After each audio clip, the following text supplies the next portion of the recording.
नमस्कार सभी को, विश्लेषण में आपका स्वागत है। हम विजन एस का टेस्ट सीरीज कर रहे थे। हमारे 6 टेस्ट ऑलरेडी हो चुके हैं, ये 7वां टेस्ट चल रहा है। इस टेस्ट के 2 सेशन हो चुके हैं और 31 क्वेश्चन हमारे ऑलरेडी हो चुके हैं। तो उसी टेस्ट को हम कंटिन्यू करेंगे। अगर आप चैनल पे नए हो तो लाइक और सब्सक्राइब कर देना, और वीडियो धीरे लग रही हो तो 1.25 या फिर 1.5 पे देखना, और लाइक और सब्सक्राइब करने के बाद बेल आइकन नहीं दबाना। तो चलो हम शुरू करते हैं। पहला प्रश्न आपकी स्क्रीन पर है। Consider the following: price stability, economic growth, employment generation. How many of the above are the objective of the fiscal policy? देखो, किसी भी देश को आगे बढ़ना होता है तो दो लोग मुख्य जिम्मेदार होते हैं, या तो सरकार या तो फिर बैंक। तो नेशनल इकोनॉमी को बढ़ाने के लिए या तो बैंक कोई पॉलिसी चेंजेस ले आता है, या तो जो देश की सरकार होती है, जो जो देश की सरकार काम करती है उसको हम फिस्कल पॉलिसी कहते हैं। और जो बैंक काम करता है, जैसे कि रिजर्व बैंक, सेंट्रल बैंक होता है जो, उसको मॉनेटरी पॉलिसी कहते हैं। दोनों का एम सेम ही होता है, मैक्रो इकोनॉमिक गोल्स ही होते हैं दोनों के, जैसे कि एम्प्लॉयमेंट जनरेशन, इकोनॉमिक ग्रोथ ही। लेकिन काम करने का तरीका दोनों का बदल जाता है। तो जो काम सरकार करेगी उसको हम फिस्कल पॉलिसी कहेंगे, जो काम सेंट्रल बैंक करेगा उसको हम मॉनेटरी पॉलिसी कहेंगे। यहाँ पे बात फिस्कल पॉलिसी की हो रही है, यानी कि जो काम सरकार कर रही है। जैसे कि इसका एग्जांपल अभी हम रिसेंट में ले, अभी सरकार एक ले आने वाली है इनकम टैक्स बिल, 2-3 दिन के अंदर आ जाएगा वो। तो वो हो जाएगा आपका फिस्कल पॉलिसी। और अगर मॉनेटरी पॉलिसी का एग्जांपल देखें तो अभी 2-3 दिन पहले आपको याद होगा, रिजर्व बैंक ने रेपो रेट कम कर दिया है। 6.5 था तो 6.25 कर दिया। तो ये जो 0.25 25 पॉइंट बेसिस पॉइंट का जो कम किया इन्होंने, उसको हम मॉनेटरी पॉलिसी मानेंगे।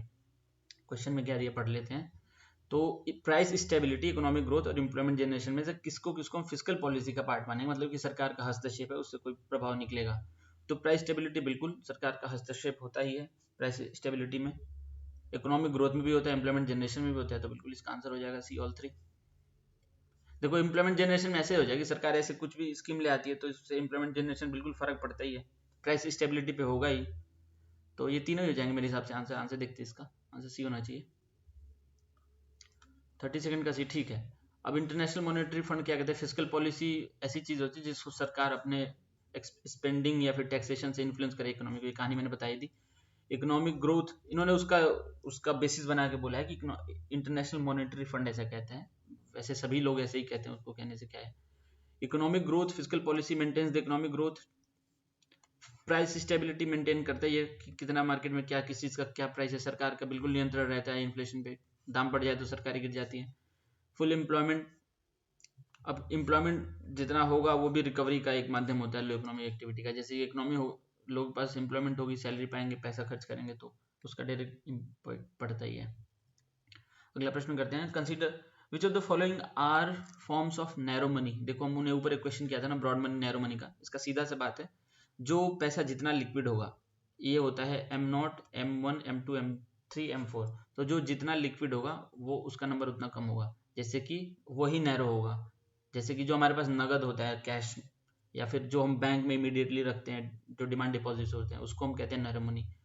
और जो हमने देखा था ऊपर क्वेश्चन था, उसमें M3 M4 की बात किया था उसने, ब्रॉड मनी का। तो वो जैसे FD होता है बैंक में, या फिर कोई सर्टिफिकेट ऑफ डिपॉजिट्स होता है पोस्ट ऑफिस में, वो सब चीजें आ जाती हैं उसमें M3 M4 में। तो देखते हैं, करेंसी नोट्स की बात करें, देखो ये सबसे लिक्विड होता है, इसी से तो हम ट्रांजेक्शन करते हैं, लेन देन। तो ये बिल्कुल हमारा नैरो मनी का पार्ट है। Demand deposits held by the commercial bank, जैसे कि हम कभी भी चाहें तो बैंक जाके पैसा उतार सकते हैं, तो उसको डिमांड डिपॉजिट कहते हैं। तो ये भी हमारा नैरो मनी का पार्ट है।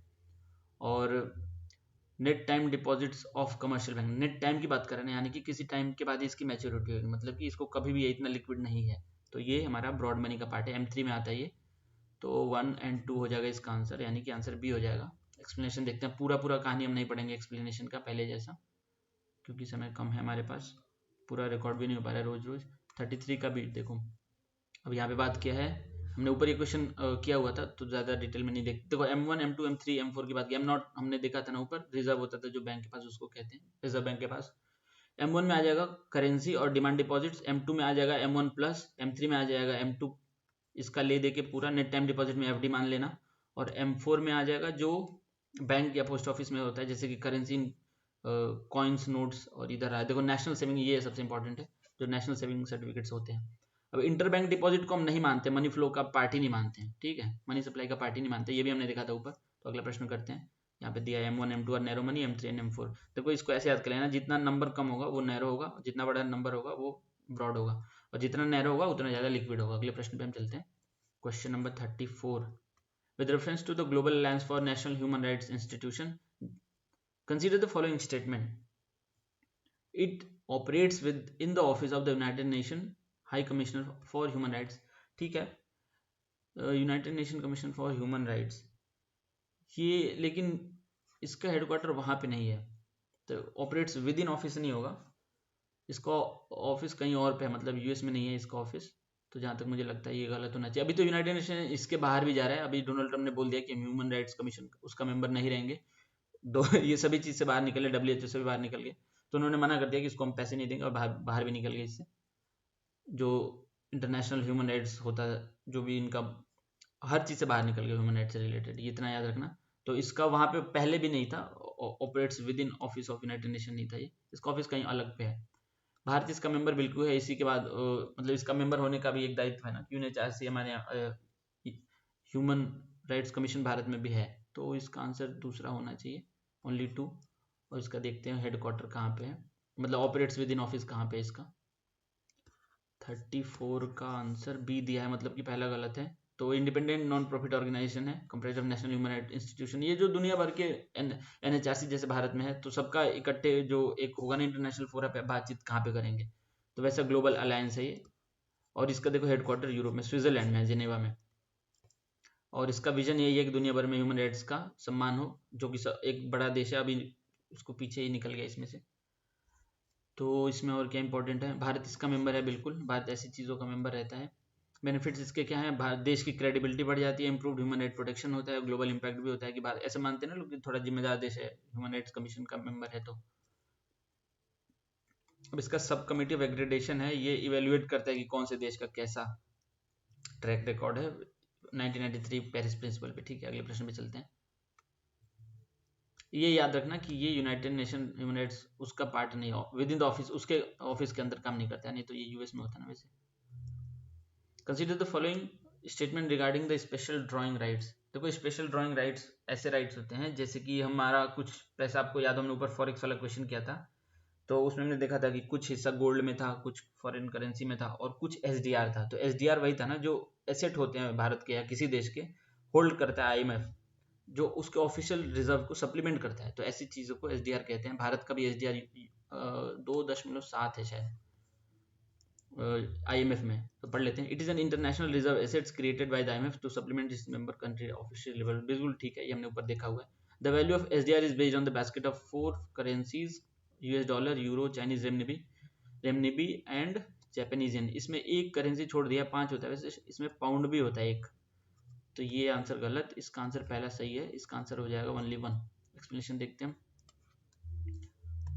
एक सेकंड, आंसर कुछ नहीं, 35 का है। ठीक है, एसडीआर क्या होता है हमने ऊपर देखा ही है, और 5 मेजर करेंसीज में होता है भारत का, तो अभी इसमें है नहीं, यूएस डॉलर, यूरो, चाइनीज रेमनिबी और जापानीज येन में, ब्रिटिश पाउंड स्टर्लिंग में भी होता है। ठीक है, और इसको पेपर गोल्ड भी कहते हैं। ठीक, अगला प्रश्न हम करते हैं। कंसीडर, इसमें भारत का याद रखना 2.7 है, दिया नहीं था एक्सप्लेनेशन में भी, क्वेश्चन में भी।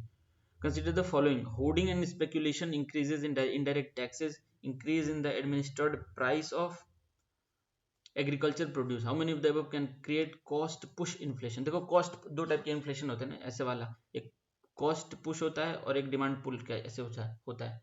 तो देखो cost push कहने का मतलब ये है कि हमें जिस चीज़ की आवश्यकता है वो मार्केट में चीज़ कम हो गई है। ठीक है, अब देखते हैं होर्डिंग एंड स्पेकुलेशन। देखो ऐसा कभी भी होता है, जैसे कोविड के टाइम पे हुआ था, लोगों को लगा था कि कुछ चीज़ें जैसे सब्जियां आना बंद हो जाएंगी, तो जो चीज़ का ऐसा लगा था उसके दाम बढ़ गए थे, क्योंकि लोग इकट्ठा करके रखने लगे थे अपने पास। होर्डिंग एंड स्पेकुलेशन से दाम बढ़ते हैं, बिल्कुल ठीक है। इन्फ्लेशन से इंक्रीज इन इनडायरेक्ट टैक्सेस, अगर इंक्रीज इन इनडायरेक्ट टैक्सेस तो इनडायरेक्टली सामान पे ही, तो वो इनडायरेक्ट, जैसे मान लो कोई बिस्किट नमकीन का पैकेट आता है 10 रुपए का, अब उस पर टैक्स लग गया 5 रुपये, 15 रुपये का हो गया, तो वो इनडायरेक्ट टैक्स ही है। तो अगर जीएसटी वगैरह बढ़ता है तो इन्फ्लेशन बढ़ेगा। ठीक है, increase in administered price of agriculture produce, बिल्कुल ठीक है। अगर जो सरकार एग्रीकल्चर प्राइस पे अगर ध्यान ना देती, increase in administered price of agriculture produce, तो भी दाम बढ़ जाता है, बिल्कुल। तो इसका आंसर हो जाएगा ऑल 3। एक्सप्लेनेशन देखते हैं 36 का सी, ठीक है। कॉस्ट पुश इन्फ्लेशन का दिया, एग्रीगेट सप्लाई ऑफ गुड्स, मतलब जब जितना डिमांड है उतना सप्लाई ना हो पाए तो उसको कॉस्ट पुश इन्फ्लेशन होगा वहाँ पे। और इसके देखो 4 मेजर फैक्टर से प्रोडक्शन होता है ना, लेबर, कैपिटल, लैंड और एंटरप्रेन्योरशिप। अगर इस पे से किसी से की वजह से दाम बढ़ते हैं तो कॉस्ट पुश इन्फ्लेशन मान सकते हैं उसको। दूसरा होता है डिमांड पुल। डिमांड पुल में वही, या तो फिर कुछ ऐसे कारणों से जो कि कुछ लॉजिस्टिकल कारण से भी अगर दाम बढ़ जाते हैं तो उसको कहते हैं, जैसे 4 सेक्शन होते हैं इसके मैक्रो इकोनॉमी के, house hold, business, in government and foreign buyers. तो इन सब चीज़ों की वजह से अगर दाम बढ़ता है तो आप उसको डिमांड पुल मान सकते, जैसे इसका एग्जांपल दिया, increase in government spending can increase aggregate demand दस रेजिंग प्राइसेस। जैसे सरकार बहुत ज़्यादा खर्च करने लगे मार्केट में तो भी दाम इन्फ्लेशन बढ़ जाता है।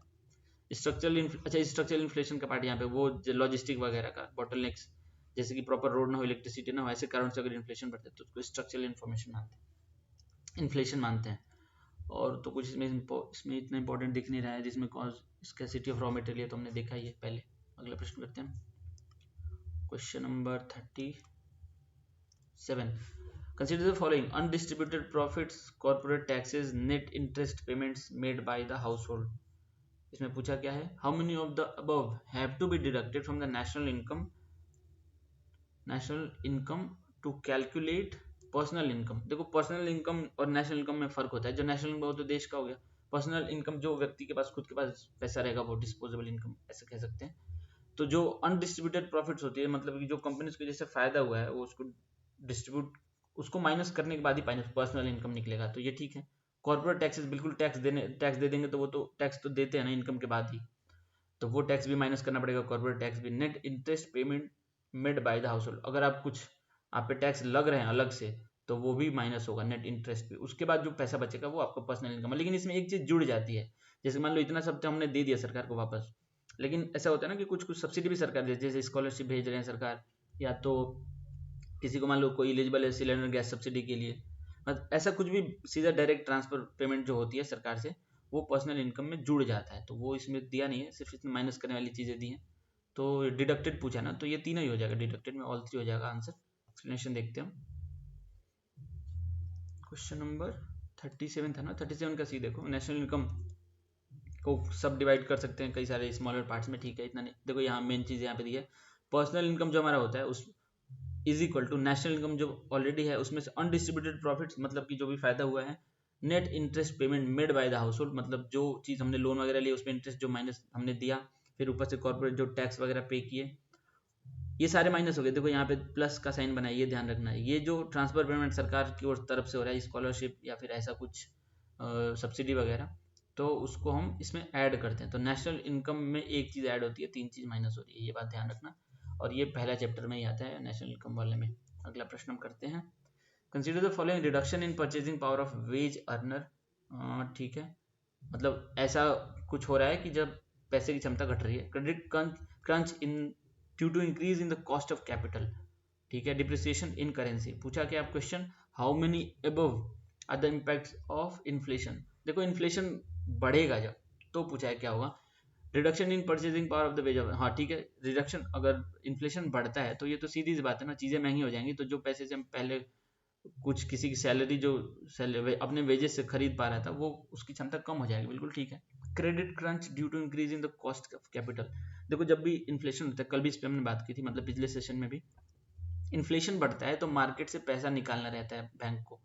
अब बैंक को मार्केट से पैसा निकालना रहेगा रिजर्व बैंक को, तो उसके लिए वो क्या करेंगे, सबसे पहले तो वो रेपो रेट बढ़ा देंगे। रेपो रेट बढ़ा देंगे इसका मतलब कि बैंकों को लोन कम देगी रिजर्व बैंक, और उनके लिए अगर लोन महंगा हो जाएगा तो वो जो मॉनेटरी पॉलिसी ट्रांसमिशन होता है उसकी वजह से लोगों को भी कैपिटल, मतलब वो लोन महंगा पड़ने लगेगा और लोग लोन नहीं लेंगे, सॉरी ज़्यादा महंगा होने लग जाएगा, तो फिर मार्केट में क्रेडिट क्रंच हो जाएगा और इस कारण से कॉस्ट ऑफ कैपिटल भी बढ़ जाएगी, तो ये भी सही है। डिप्रिसिएशन इन करेंसी बिल्कुल हो जाएगा, जैसे मान लो पहले आप 100 रुपये में कोई सामान खरीद पा रहे थे, अब वही चीज़ आपको 120 रुपये में मिलेगी, मतलब कि वैल्यू, रुपए का दाम घट गया है एक हिसाब से, ये कह सकते हैं। तो इन्फ्लेशन का तीनों ही कारण हो जाएगा, ऑल सी हो जाएगा, ऑल थ्री हो जाएगा। इसका आंसर एक्सप्लेनेशन में देखते कुछ एक्स्ट्रा होगा तो पढ़ेंगे, अन्यथा आगे बढ़ेंगे।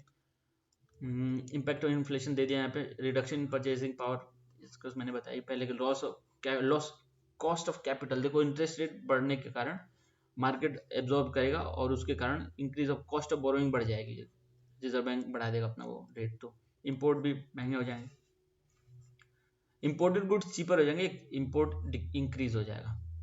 ठीक है, अगला प्रश्न, सॉरी करेंसी डिप्रिसिएशन, ये तुमने दे दिया, पैसे क्षमता घट जाएगी ना खरीदने की। अगला प्रश्न, with reference to the prevention of money laundering act PMLA, ये श्रद्धेय अटल जी के टाइम पे आया था, एनडीए की सरकार थी उस टाइम पे, बहुत हवाला का पैसा इधर उधर होता है, उस टाइम पे आया था ये एक्ट। देखते हैं क्या पूछा है, question number 39, the act puts on the onus on the accused to prove that he is innocent while seeking bail. मतलब ये कहता है कि आपको स्वयं साबित करना होगा कि आपने कोई गलती नहीं की, आपने इनोसेंट है। ठीक है, ये कहता है act. The act allows for the attachment of the property of the accused under the act. बिल्कुल ठीक है, जब्त कर ली जाती है property. The enforcement directorate is responsible for investigating offences under PMLA. बिल्कुल ठीक है, इन्फोर्समेंट डायरेक्ट, यही तो लोग कहते रहते हैं कि ईडी पीछे लगा दी, तो ये ठीक है, पीएमएलए में देखती है। Prevention of money laundering act, काफ़ी सख्त कानून है ये। तो ये तीनों ही चीज़ दी गई है जो सही है, ऑल थ्री हो जाएगा इसका आंसर। एक्सप्लेनेशन में क्या दिया है, 39 का सी ठीक है। अच्छा, इन्होंने फिर पूरा कहानी दे दिया है कि किस लिए ये न्यूज़ में था। देखो, भारतीय राष्ट्रीय समिति तेलंगाना के जो पूर्व मुख्यमंत्री हैं, उनकी पुत्री हैं कविता, इनको दिल्ली लिकर स्कैम में, ये कहानी में नहीं जाननी है, इसकी कोई मतलब नहीं है। हमें पीएमएलए देख लेते हैं क्या है। प्रिवेंशन मनी लॉन्ड्रिंग एक्ट, इसको ले आई थी सरकार मनी लॉन्ड्रिंग कम्बैट करने के लिए, हवाला के पैसे ये सब इधर उधर होता। तो अगर आपको याद हो 2001 में भारत में हमले भी हुए थे पार्लियामेंट पे, उसके बाद ये कानून आया है। तो उसके बाद सरकार एकदम सख्त हो गई थी। उसके समय पहले वहाँ पे भी यूएस में भी अटैक हुए थे, मतलब आतंकी गतिविधियां बढ़ गई थी इस टाइम पे। उसके बाद ये PMLA आया था। तो यूएस वाले से तो हमारा लेना देना है, लेकिन पार्लियामेंट वाले से लेना है। 2001 में हुआ था, 2002 में ये एक्ट आया है। Prevent the control money laundering, ठीक है, एक ही बात 4 बार लिखी है इन्होंने।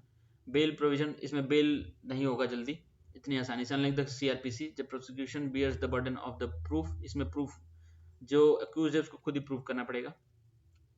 ED is the primary agency responsible for investigating offences, ठीक है, इसमें प्राइमरी एजेंसी है ED. Investigation, attachment of assets, arrest and prosecution, international cooperation भी करते हैं, जैसे कि सीबीआई वाले इंटेल के साथ करते हैं, इनका भी अपना इंटरनेशनल कॉपरेशन होता है।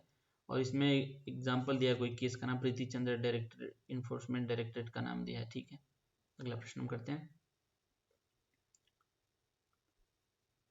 एक सेकंड, इसमें कुछ दिया है कि कोर्ट की कोई रूलिंग दी है, while the accused has a right to seek bail they must satisfy additional condition before the unusual criminal beyond the usual criminal cases. ठीक है, मतलब खुद ही साबित करना पड़ेगा इनको। अगला प्रश्न करते हैं। Consider the following statement, both consumption and capital goods are used to calculate the GDP. बिल्कुल ठीक है, क्योंकि जो हम कंज्यूम करते हैं सर्विसेज या फिर कैपिटल गुड्स दोनों ही तो ऐड होगा जीडीपी में। बिल्कुल ठीक है। A part of the total output which comprises capital goods constitute an economy's gross investment. A part of total output which comprises capital goods constitute the economy's gross investment. देखो gross investment क्या हो जाएगा, जो पूरा final हो जाता है उसको कहते हैं हम ग्रॉस, जो पूरा टोटल होता है। लेकिन यहाँ पे क्या होगा, जब कुछ भी कैपिटल गुड अगर बन रहा है तो जिस मशीन से हम बना रहे हैं उससे कुछ घटेगा भी, तो डिप्रिसिएशन होता है ना मशीन का। जैसे हमने ऊपर किसी क्वेश्चन में एग्जांपल लिया था गाड़ी का दाम घट जा रहा था, तो जब डिप्रिसिएशन होता है तो उसको माइनस कर देते हैं जो टोटल आउटपुट होगा। तो ये वाला नेट होना चाहिए, ग्रॉस नहीं होना चाहिए। तो ये मुझे गलत लगता है, इसका आंसर हो जाएगा पहला ए, 40th का। ये देखते हैं आंसर क्या दिया है। एक सेकंड, 40th का सी दिया इन्होंने, 40th का सी, मतलब दोनों सही है। फिर से पढ़ते हैं। A part of the total output which comprises capital would constitute an economy's gross investment. Total output which comprises both consumption, पहला तो ठीक है, दूसरा भी सही है, देख लेते हैं क्यों सही है। ये वाला क्वेश्चन हमारा गलत हो गया। 40th का देखो, जीडीपी क्या होता है, एक टेरिटरी में जो गुड्स और सर्विसेज बनती हैं उसको होती हैं, ठीक है, ये तो हमें पता है। अब नेट इन्वेस्टमेंट पूछा इसने, net investment is equal to gross investment minus depreciation, तो गलत कैसे है फिर। A part of the total output which comprises capital goods constitutes an economy's gross investment. Part of our final output comprising capital goods constitutes an economic gross investment. This may be machines, tools.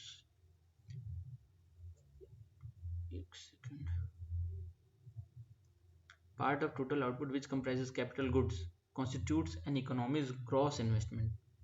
ठीक है, net investment minus gross investment, net investment is equal to gross investment minus depreciation. रुक जाओ, इसको पूरा पढ़ लेते हैं, थोड़ा डाउट हो रहा है इसमें।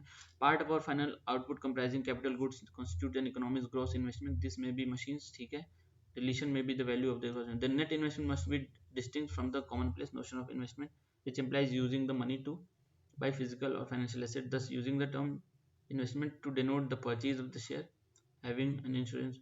Second statement is correct. Nothing to do with hollow economics define investment. Investment for an economist is always capital formation and gross net capital stock. देखो ये कहना ये चाहता है कि इन्वेस्टमेंट है किसी के लिए तो वो जो कैपिटल फॉर्मेशन हो रहा है उसको ही इन्वेस्टमेंट मानेगा, तो नेट इन्वेस्टमेंट वही मानेगा जो कि ग्रॉस में से डिप्रिसिएशन माइनस कर देगा। और एक्सप्लेन क्वेश्चन में भी यही बात लिखी है, the part of total output which comprises capital goods constitute an economic gross investment. तो क्वेश्चन में भी यही बात लिखा था, हमने इसको मिस इंटरप्रेट कर लिया था नेट और ग्रॉस में कंफ्यूजन में। तो बात ये सही लिखी है यहाँ पे कि हम उसी को तो इन्वेस्टमेंट मानेंगे जो कि डिप्रिसिएशन करने के बाद, और ये बताया भी था मैंने, पता नहीं कैसे गलत हुआ है। अगला प्रश्न पढ़ लेते हैं, फिर भी इसको हम गलत ही मानेंगे क्वेश्चन नंबर 40 को, क्योंकि गलत मार्क है तो गलत ही हुआ। With reference to the exchange trade currency derivative consider the following statement, it is a standardised financial contract traded on the regular stock exchange. बिल्कुल ठीक है, देखो इसके नाम से ही पता चल रहा है एक्सचेंज ट्रेड करेंसी डेरिवेटिव, मतलब जो भी ये तब यूज करते हैं जाते हैं, जैसे मान लो कि कोई यूएस में अपना सामान का बिजनेस करता है, उसको पता है कि डॉलर का रेट आगे बढ़ने वाला है, तो ऐसे में वो क्या करेगा, तो वो डेरिवेटिव में डील करेगा, जो आज का रेट चल रहा होगा डॉलर का उस पे ही वो पैसे लगा देगा और भविष्य में उसको उस दाम पे ही पेमेंट होगा। तो यही कहते हैं, इसका ये डिराइव करता है अपना फॉरेक्स से, मतलब विदेशी मुद्रा से अपना वैल्यू डिराइव करता है, तो उसको एक्सचेंज ट्रेड करेंसी डेरिवेटिव कहते हैं। डेरिवेटिव मतलब कहीं और से अपना वैल्यू डिराइव करना। तो ये एक फाइनेंशियल कॉन्ट्रैक्ट होता है, बिल्कुल सही। स्टॉक एक्सचेंज पे इसको रेगुलेट करते हैं, इसको रेगुलेट करता है सेबी और आरबीआई दोनों। सेबी इसलिए करता है क्योंकि ये स्टॉक मार्केट में लिस्टेड है, और आरबीआई इसलिए करता है क्योंकि फॉरेक्स में डील कर रहा है। तो इसका आंसर दोनों हो जाएगा, बोथ 1 और 2। एक्सप्लेनेशन देखते हैं इसका 41 का आंसर सी ठीक है। ETCDs are financial instrument traded on exchange that derive their value from the underlying foreign exchange reserves. ठीक है, सॉरी रिजर्व नहीं, फॉरेन एक्सचेंज, फॉर रिजर्व तो सरकारी होता है। इसके फीचर क्या होते हैं, सेंट्रलाइज ट्रेडिंग होती है, स्टैंडर्डाइजेशन होते हैं, लेवरेजेस होते हैं, हेजिंग। हेजिंग देखो क्या होता है कि पहले से हमें ये अगर अनुमान हो कि इसका दाम बढ़ने वाला है किसी चीज का, तो हम उसका प्रोटेक्शन मेजर्स पहले से लेके चल रहे हैं, लेकिन इसमें नुकसान भी होने के चांसेस रहते हैं। जैसे मान लो किसी ने पहले से पेमेंट ये सोच लिया कि डॉलर कल को 100 रुपये होने वाला है, उसको पता है, तो आज उसने जो आज का रेट चल रहा है मान लो 85 रुपये चल रहा है, तो उसने इस पर दाम लगा दिया। लेकिन ऐसा भी तो हो सकता है कि कल को डॉलर का रेट 80 रुपये घट जाए, तो उसको यहाँ पे नुकसान भी हो सकता है। ये बात रिस्की होती है थोड़ी, लेकिन ऐसा लोग करते हैं।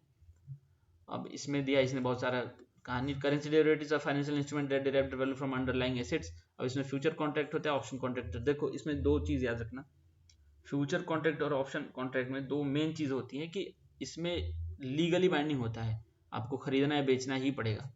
और जो ऑप्शन होता है ये आपको ऑप्शन होता है, ऑप्शन के नाम में ये, तो ये ऑब्लिगेशन नहीं है, खरीद भी सकते हैं बेच भी सकते हैं, लेकिन कोई ऑब्लिगेशन नहीं है। लेकिन फ्यूचर जो होता है ये बाइंडिंग ही होता है। ऐसे ही हम देखते मनी मार्केट में, उसमें आता है स्टॉक एक्सचेंज में कॉल ऑप्शन पुट ऑप्शन, तो ये इसका टाइप है। अब इसमें और क्या दिया है, ETCDs represent a specialized subset of currency derivative designed for trading regulated stock exchange। ठीक है, इसका रेगुलेशन सेबी और आरबीआई दोनों ही करते हैं।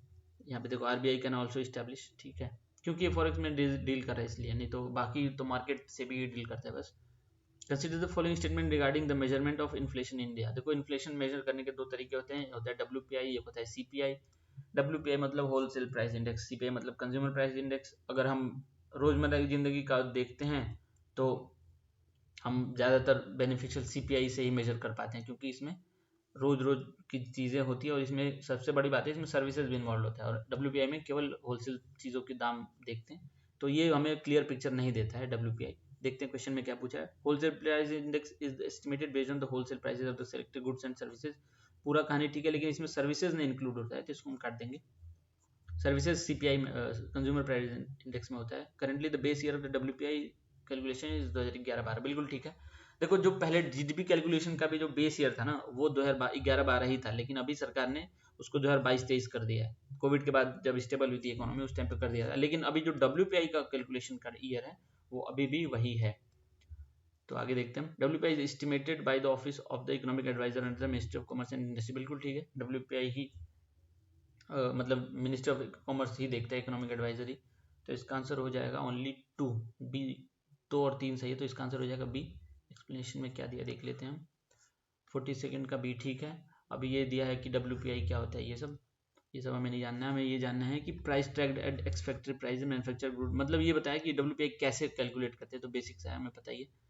द बेस ईयर इसका 2011-12 है, और ये याद रखना GDP वाला बेस ईयर चेंज हो गया, इसमें दिया नहीं है, मतलब ये यहाँ पे क्यों ही देगा, क्वेश्चन GDP से रिलेटेड नहीं है, लेकिन अभी रिसेंट का है वो तो पता होना चाहिए। इसको करता है economic adviser under the ministry of commerce and industry, और indirect taxes are not included in estimating WPI, ठीक है। जो हम टैक्स देते हैं चीज़ खरीदने पे उस वो WPI में कैलकुलेट नहीं होता, फैक्ट्री से जो निकलते हुए टाइम पे जो दाम होता है वही काउंट होता है बस। अगला क्वेश्चन करते हैं हम। Consider the following statement, the usual status approach estimates only those person who are employed, who those person as unemployed की बात की है, who had no gainful work for a measured time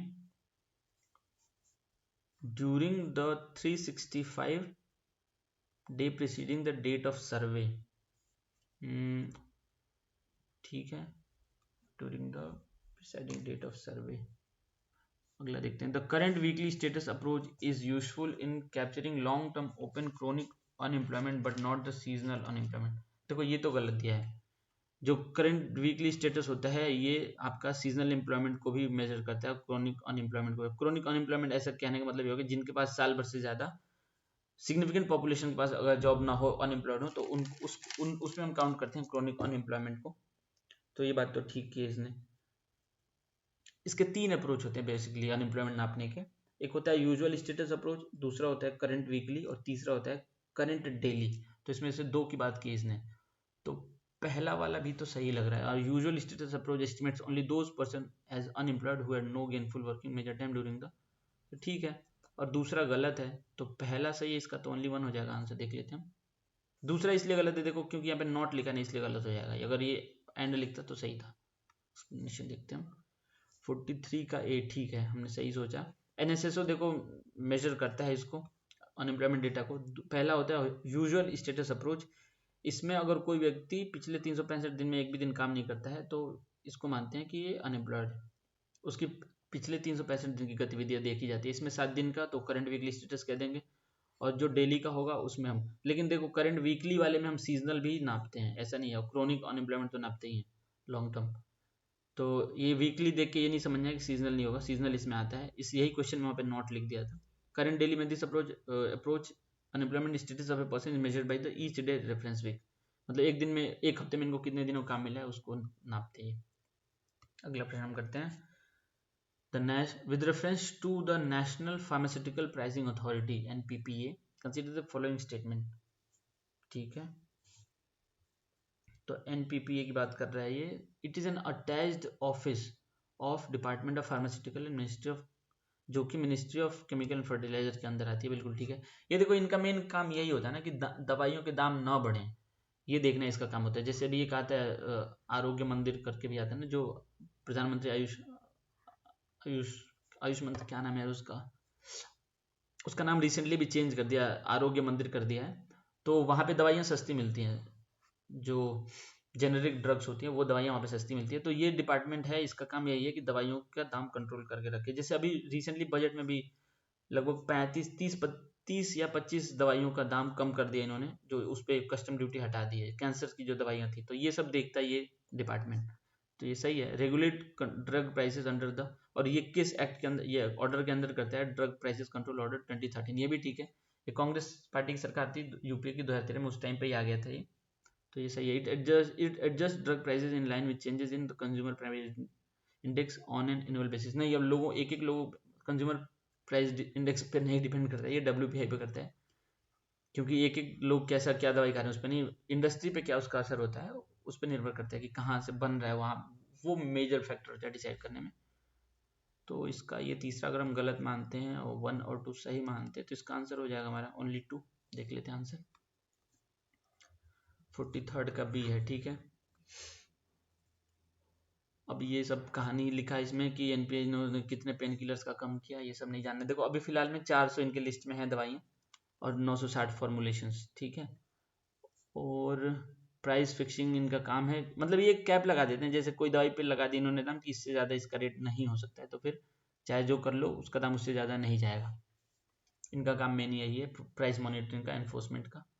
और इन्होंने एक लिस्ट बना रखी है, national essential list of medicine, तो उसमें जो जो दवाइयाँ हैं उसका दाम नहीं बढ़ सकता है। और क्राइटेरिया क्या होती है, मतलब ये दवाइयाँ कैसी हैं, कितने लोग उससे बीमार हैं, सेफ्टी वगैरह, ये सब क्राइटेरिया होता है उसमें लिस्ट में डालने का। अगला प्रश्न करते हैं, मतलब इससे लोगों का फायदा होता है ना, आम जनता, कम जो जिनके पास पैसे कम है वो लोग भी दवाइयाँ खरीद सकते हैं। कंसीडर द फॉलोइंग स्टेटमेंट, अगला प्रश्न करते हैं question number 45। Consider the following statement regarding the new industrial policies 1991। देखो जो एलपीजी रिफॉर्म्स होते हैं ना, लिबरलाइजेशन, प्राइवेटाइजेशन, ग्लोबलाइजेशन, उसकी बात कर रहे हैं। इसको भी कुछ दिन पहले मोशन ऑफ थैंक्स का जब रिप्लाई कर रहे थे माननीय प्रधानमंत्री जी, उसमें भी इसका उल्लेख आया था, तो ये शायद करंट अफेयर का भी पार्ट हो सकता है। उन्होंने कहा था उसमें कि लाइसेंस राज का पहले जमाना होता था, हर चीज़ के लिए लाइसेंस लेना होता था, स्कूटर के लिए 8 से 10 साल लाइन में लगना पड़ता था, रूरल मतलब और अगर स्कूटर को बेचना हो तो फिर से सरकार की परमिशन लेनी पड़ती, बात सही भी था। और फिर उसके बाद से एक और भी वहाँ पे बात हुई थी कि कूपन बंटते थे, अगर आपको टेलीफोन कनेक्शन चाहिए तो संसद से कूपन लेना पड़ता, तो ये सब था पहले इन न्यू इंडस्ट्रियल पॉलिसी। उसके बाद आया फिर काफ़ी लिबरल हो गया था मार्केट। देखते क्या दिया, it aim to reduce the role of public sector by reserving few industries for government control. बिल्कुल ठीक है, जैसे पीएसयू वगैरह ही कुछ ही रखे थे, बाकी सरकार ने प्राइवेटाइज कर दिया था, मार्केट खोल दिया था, उसके बाद से ही आईटी बूम हुआ था भारत में। The policy relax regulation on the competition by abolishing the monopolistic restrictive trade practices limit. ठीक है, बिल्कुल मोनोपोली था ना पहले, जैसे मान लो टेलीकॉम में ही ले लें तो पहले मोनोपोली था बीएसएनएल एमटीएनएल का ही, अब भी मोनोपोली ही कह सकते हैं जियो एयरटेल का, लेकिन उस टाइम में सरकारी मोनोपोली हो गई नहीं, तो सरकार ने उसको हटा दिया था। तो ये बात दोनों ही सही है, तो इसका आंसर हो जाएगा 1 और 2। देख लेते हैं एक्सप्लेनेशन क्या दिया है। इसका आंसर दिया 45 का सी। ठीक है, इन्होंने अब यहाँ पे लिखा है कि हुआ कब था। पीवी नरसिम्हा राव उस टाइम प्रधानमंत्री थे और डॉक्टर मनमोहन सिंह वित्त मंत्री थे। और इसकी फीचर्स क्या थे देखो, हेडिंग पढ़ लेते हैं हम। D reservation of public sector, मतलब पब्लिक सेक्टर को कम कर दिया, कुछ रिजर्व सेक्टर को छोड़ के, जैसे एटॉमिक रेलवे वगैरह छोड़ के डी लाइसेंस कर दिया। देखो डी लाइसेंसिंग पे ही वो बात हुई थी स्कूटर वाली जो मैंने अभी बताया, तो इसने ज़्यादा से ज़्यादा लाइसेंस देना कम कर दिया, लोगों को ओपन कर दिया मार्केट, लिबरलाइज कर दिया फॉरेन इन्वेस्टमेंट को, फॉरेन टेक्नोलॉजी एग्रीमेंट हो गया, मतलब टेक्नोलॉजी ट्रांसफर होने लगे। और changes in the standard of the small units, establishment of national renewal fund, monopolistic, ये एमआरटीपी यही एक्ट, इसको ना इसका फिर इसके बाद इन्होंने कंपटीशन एक्ट ले आए थे, ताकि कंपटीशन हो मार्केट में और लोगों को बढ़िया से बढ़िया प्रोडक्ट मिले। नहीं तो पहले जो था जिसके पास मोनोपोली थी, दूरदर्शन ही देखना है आपको तो दूरदर्शन ही देख सकते हैं, आपके पास दूसरे प्राइवेट चैनल ही नहीं थे, ऐसा कुछ था। अगला प्रश्न चलते हैं, question number 46। Which of the following fund receives the proceeds from the disinvestment from the central public sector enterprise CPSE. देखो जो हमने देखा था एक ऊपर क्वेश्चन में कि जो नॉन डेट क्रिएटिंग कैपिटल था उसमें डिसइन्वेस्टमेंट कर रहे थे, तो वही पूछा है कि जो वो पैसा आएगा वो कहाँ पे जाएगा। अगर हम किसी पब्लिक सेक्टर एंटरप्राइज को डिसइन्वेस्ट करते हैं, उसका बेच देते हैं, तो उसका पैसा किसके पास जाएगा, तो उसका पैसा जाएगा नेशनल डेवलपमेंट फंड में, नेशनल इन्वेस्टमेंट फंड में, या तो फिर IIPDF में, या फिर NIIF में। देखो जो नेशनल इंफ्रास्ट्रक्चर इन्वेस्टमेंट फंड होता है, इसका मेन काम होता है कि इंफ्रास्ट्रक्चर के लिए फंड, ये भारत का पहला सोवरेन फंड था। ठीक है, तो ये इसमें नहीं जाता है पैसा डिसइन्वेस्टमेंट वाला। अब नेशनल डेवलपमेंट फंड में ही जाता है पैसा, जो डिसइन्वेस्टमेंट करते हैं हम। नहीं, डेवलपमेंट फंड तो ये देखो सोशल वाला है, ये जो सोसाइटी या फिर एजुकेशन हेल्थ के लिए पैसे खर्च करने के लिए हम फंड बनाते हैं, जो भी गवर्नमेंट ऑन्ड होता है, ये भी डेवलपमेंट से ही नाम से समझ में आ रहा है। तो वो कुछ पैसा इसमें रखते हैं हम, जो तो वो सोशल चीज़ों के लिए, तो इसमें नहीं जाएगा ये डिसइन्वेस्टमेंट का।